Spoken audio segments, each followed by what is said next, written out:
ఆయన ఒక లాయర్ ఉండి వాళ్ళ తండ్రి జడ్జి అయ్యి ఉండి కూడా జడ్జి స్థానంలో ఉండి ఒక న్యాయం 10 మందికి న్యాయం చేసేటువంటి లాయరే అన్యాయం చేస్తుంటే ఇది అసలు కరెక్ట్ కాదు. సమాజానికి కూడా అంటే ఇట్లాంటి వాళ్ళు ఒకరు తయారైతే కూడా ఒకరిని ఇన్స్పిరేషన్గా తీసుకొని అది చెడైనా మంచైనా ఇంకో 10 మంది తయారయ్యేటువంటి అవకాశం అయితే ఉంది.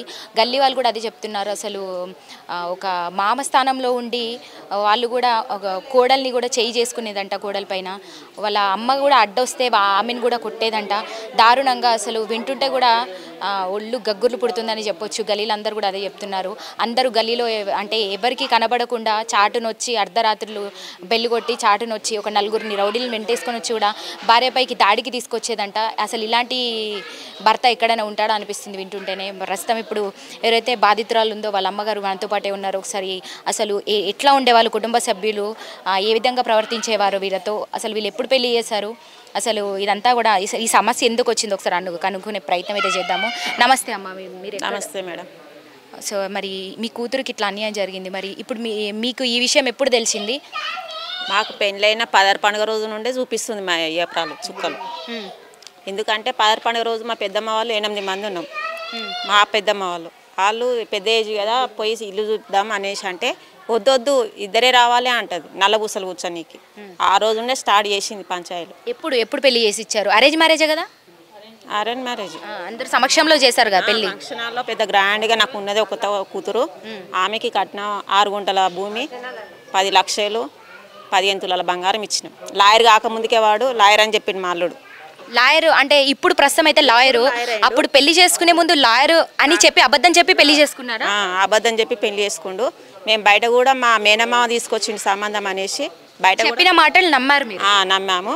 మళ్ళీ వచ్చి మా ఇంట్లోనే మెట్టబెట్టిన అంతే. పెళ్ళయ్యేదాకా మమ్మల్ని నీడికి రానియలేదు, ఎంక్వైరీ చేసుకోనియలేదు.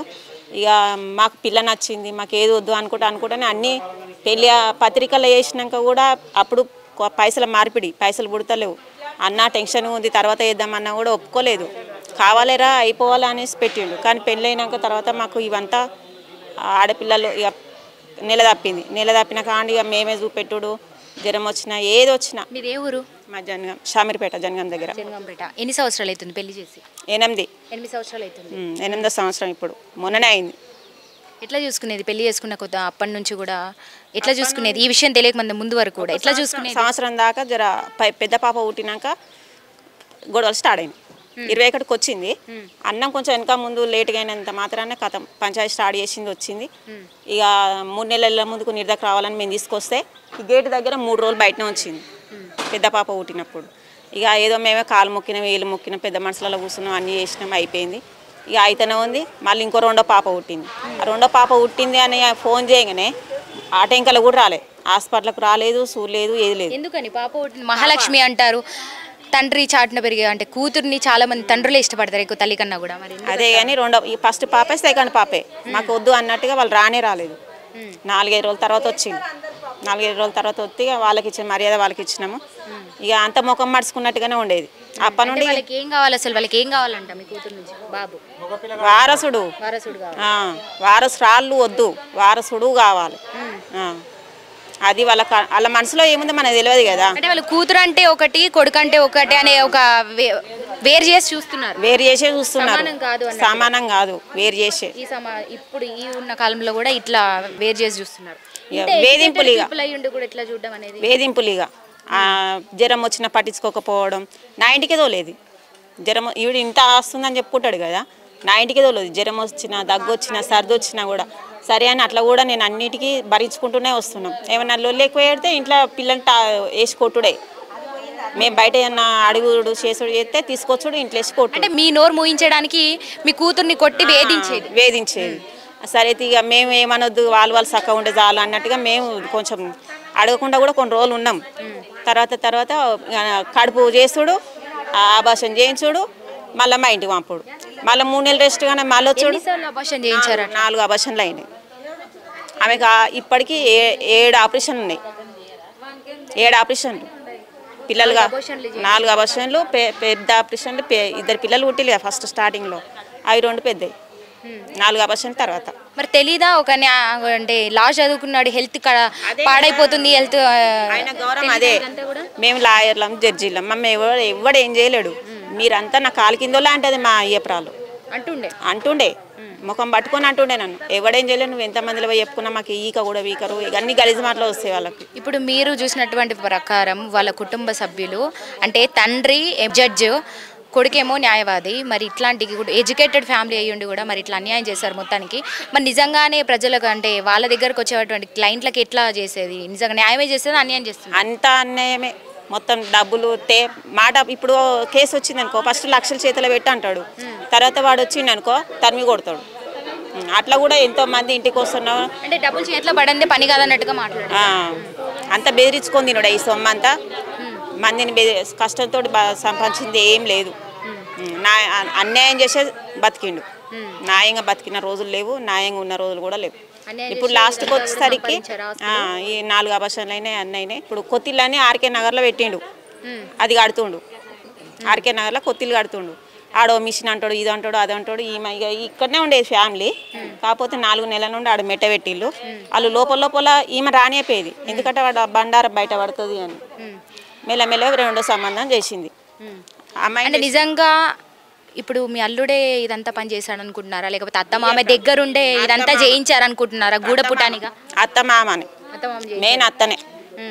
ఎట్లా ఉండేది ఆమె మనసులో మొత్తం వారసుడు కావాలని ఉండేది. ఫోన్లలో కూడా భీమా కాడాలు పెట్టుడు, కృష్ణుని పెట్టుడు, అంత వెరైటీ. ఆ మనిషే వెరైటీ. మొత్తం వారసుడి మీద బాగుండేది. అటు ఇటు చేసి నా కొడుకు ఏమని అంటే 2 పెళ్లి చేస్తా అని చెప్పేది అందరికీ. 2 పెళ్లి బరాబరి చేస్తా అని చెప్పేది, చేసింది కూడా. ఈమె మాకు తెలియదు వాస్తవానికి ఎందుకు వస్తలేవు ఏం కథ. ఈ 15 రోజుల నుండి అటెంకలు వస్తలేవు. పిల్లల పరిస్థితి ఏంది, పిల్లలకు ఊకొస్తాయి జ్వరాలు. ఓళ్ళు దాకా ఇంకొకరు స్టార్ట్ అవుతూనే ఉంటుంది. జ్వరం వస్తుంది అసలు పట్టించుకోవట్లేదని పోతే మామ ఎగబడుకోటాడు. ఈడ ఏముంది నీకు లంజదానా ఇంట్లో అడుగు పెట్ట నీకు, నేను ఎవడు రమ్మన్నాడే ఎవడున్నాడని వస్తున్నాయా అని. అంటే ఒక మామ కోడల మీద ఇట్లాంటి ఇష్టం వచ్చిన చోట అసలు చెప్పుకోరాని చోట తాకుకుంటూ కొట్టుకుంటూ ఉండేవాడు. వాడు గలీజ్గా మరి బట్టలు ఇప్పి కొట్టిండు. ఏ రోజు ఈమెనే కోడల్ని మిషన్ సాటుకి పడుకొని ఉంటే కాలు బట్టి బయట గుంజి చీరిపేసి కొట్టిండు.